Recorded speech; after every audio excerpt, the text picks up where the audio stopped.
Hello YouTube, I'm Jack Clark, the Eagle Musketeer, coming to you with another video. Hello, how are you? So of course, today I'm going to be coming to you with a Rockstun deck profile. Now, of course, Vexus4666 and frickin' MCOL40 have already done Rockstun decks, but of course, I thought I'd do mine own, simply because, of course, they have been covering the OCG build that has been doing rather well in Japan, of course, and has topped a tournament or something.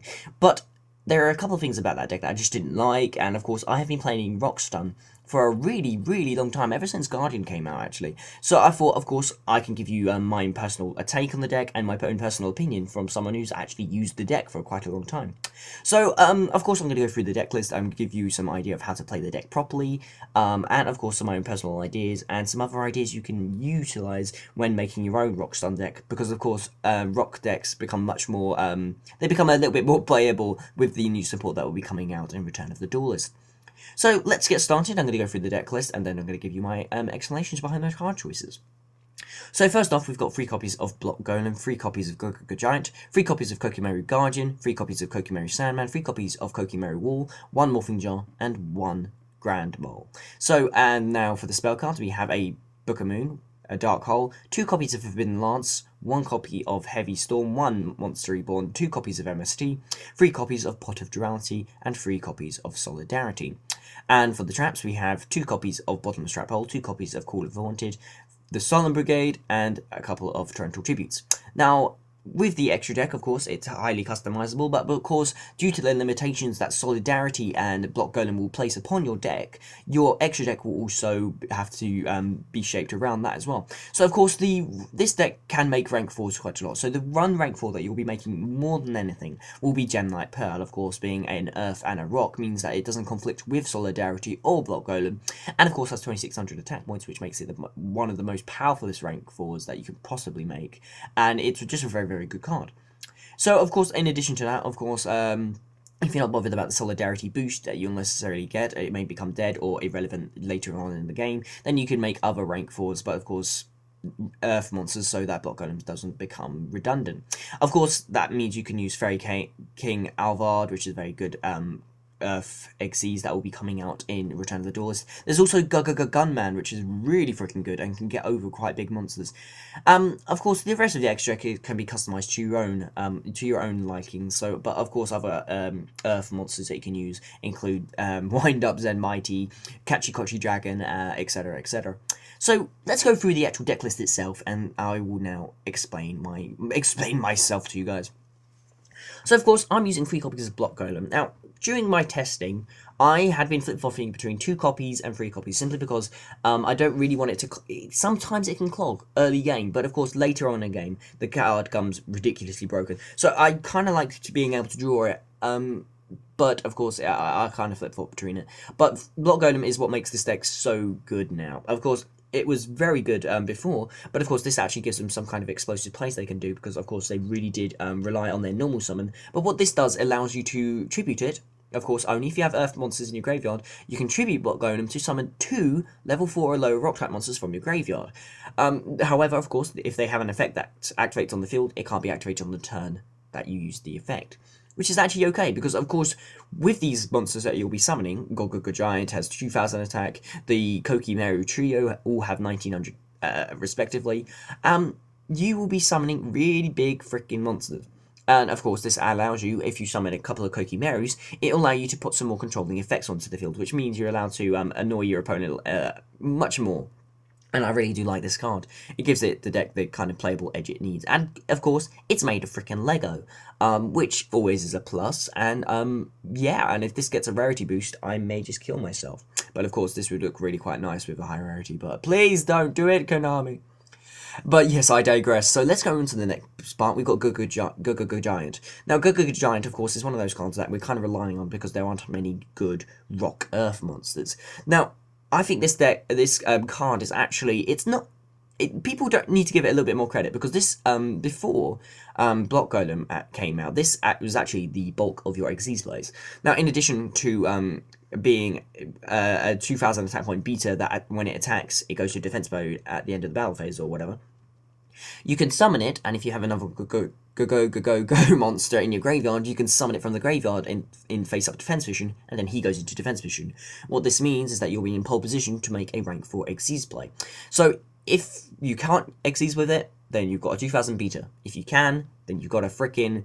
You generally make yourself a Gemlight Pearl, which is very, very nice. So I really like this card. It's really, really freaking good. And people need to use it more, and I love it at free.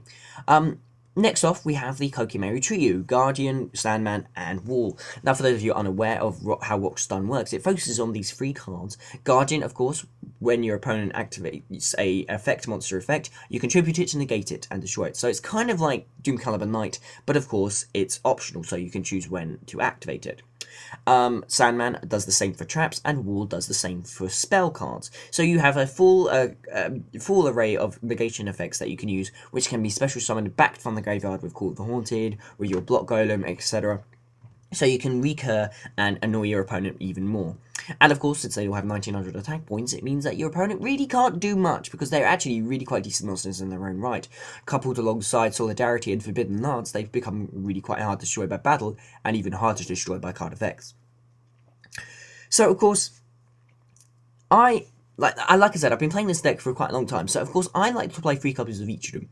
However, what you can do is you can run less, because like MCOL40 has stated in his video, Sandman is definitely the worst of the 3, being the fact that is, of course, Sandman stops traps, and of course their format doesn't really help cut very trap heavy decks. So you can actually run a 2 Sandman, but I would still recommend using at least 2, because of course it's a 1900 beta that can negate traps, so of course it is very good for securing your battle phase. But there's one thing I would need to say for you. If you're running 3 copies of the Kokimerus, like we are in this, I would always recommend that you run at least 13 rock monsters to make them consistent, because of course they're Kokimeru monsters, and of course it means that during the end phase you need to reveal a rock monster in your hand, otherwise they're destroyed. Now keep in mind, this is a maintenance cost and not an effect, so it can't be negated by Block Golem, it can't be negated by Skill Drain either. So of course you'll need to reveal, and of course keeping around 13 minimum rock monsters in your deck means that you'll be able to summon these and make it the most consistent possible. So there's a little tip for you if you do plan to make your own variant of this deck. The last 2 monsters are, of course, Morphing Jar and Grand Mole. Now, Grand Mole always used in a Rock Stun deck. It's amazing. It gets rid of so many things, and of course, it's a nice reveal target for your Kokimerus, and of course, it's a rock monster. And Morphing Jar is one of those cards which I'm not really a big fan of. However, of course, it does allow you to draw an entirely new hand. So, of course, due to Block Golem and Solidarity, it's one of those cards where it's very good. You need to be able to play it very, very carefully, but it's a very powerful effect. And of course, even if you can't use it to its full potential, it becomes reveal target for your Kokimeru, so it's very, very good at regardless. So that is the monster lineup, and of course the spell lineup is slightly different from the OCG build, so I'm going to go through that as well. So we've got the staples, we've got our Book of Moon, we've got our Dark Hole, we've got Heavy, we've got Monster Reborn, MSTs, Dualities. Now those are pretty standard in this kind of deck. Of course the Dualities, this deck focuses mainly on its normal summon, even with Block Golem. So of course if you're going to make a Block Golem play, don't use Duality, but if you are going to be just making Guardian and Sandman Wall plays, then you use Duality simply so you can get 2 pieces in your deck, which is very nice.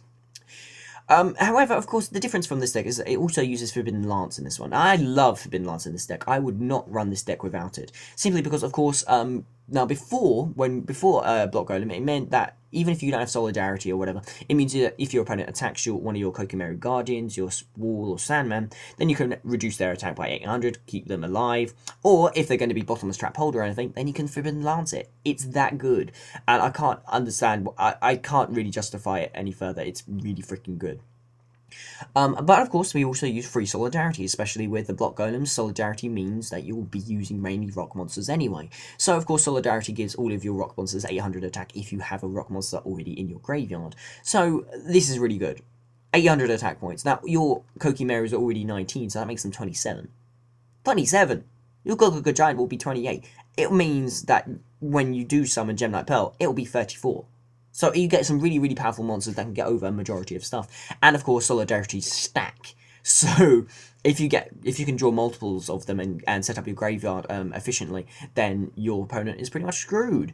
And of course, it becomes the MST bait because it will become much more of a bigger threat, which means your back row, your face downs and your traps will become a lot more safer with them, with Solidarity acting as a pseudo lightning rod. So let's go with our traps now. So of course we've got the 2 copies of Bottomless, we've got the Solemn Brigade and the Torrentials. This allows me to just control my opponent's field as much as possible. Of course, I always use Torrential Tribute. I love Torrential Tribute. I know some people like use one, maybe no copies, simply because in this kind of a deck, you really want to maintain the field advantage you have. So getting rid of it with Torrential, even if your opponent is summoning like crazy, some people don't like that. But I always use it. A well-timed Torrential Tribute stops most decks, if not, it stops a lot of decks, and it's really freaking good. Of course, the card that was used in Rockstun, and always been used in Rockstun, and of course has been used in the OCG build no less, was Call of the Haunted. Now, I don't like using more than 2 Call of the Haunted. Of course, you can use more, but I like it. I use 2 copies just simply so I can have some space for some other things in this deck. But what it does mean is that you can special summon monsters from your graveyard to reuse their effects. So you can summon back a Block Golem, tribute it again, and get 2 more monsters. So you get 2 monsters for the price of 1 Call of the Haunted. You can use it to summon back any of your Kokimerus, which means you can reuse their effects again. And of course, if you use it preemptively, you can also use it during your opponent's turn, since it's a trap. So of course, if you've got a Guardian, a Sandman, or a Wall in your graveyard, activate it at the beginning of your opponent's turn, or beginning of your opponent's end phase, or main phase even, or whatever, and then you can summon back one that you think will be appropriate. Keep in mind, if you chain Call of the Haunted to effects you really want to negate, you will not be able to activate the Kokimeru effect when it does get summoned, because of course chain has already resolved, so you won't be able to chain to it. So you need to keep that in mind. So if you do Call of the Haunted, one of your Kokimerus, it will be preemptively to something happening, not in response to something happening. So that's very, very important for you to keep in mind.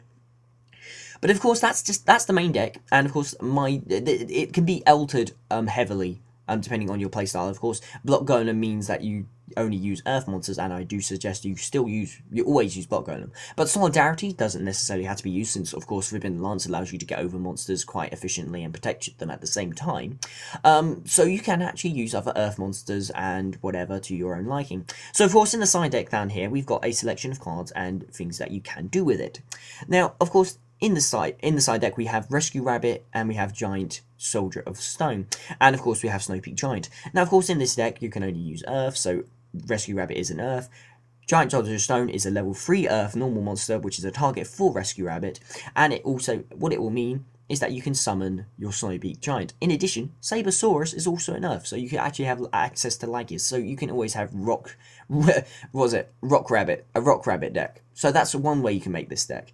Other card suggestions and card ideas that you can use with this deck include, well, we've got the Barrier Stature of the Droughts, which means that no monsters other than Earths can be special summoned, depending if you can protect it well enough with your safe zone, for example, means that your opponent will be pretty much stopped for special summoning. However, of course, you can stop people special summoning with Fossil Dino Pachycephalo.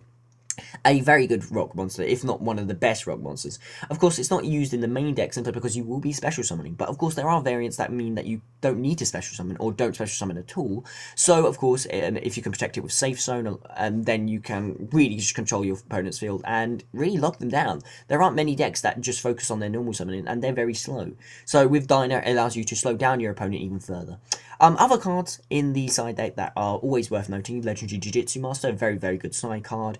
And of course, we've got Skill Drain. Now, Skill Drain has always been used in previous Rockstun before Return of the Duelist gives us our support, simply because it negates all the effects, but of course you can still use the Kokimeru effects to negate stuff, and Giant loses its negative effect.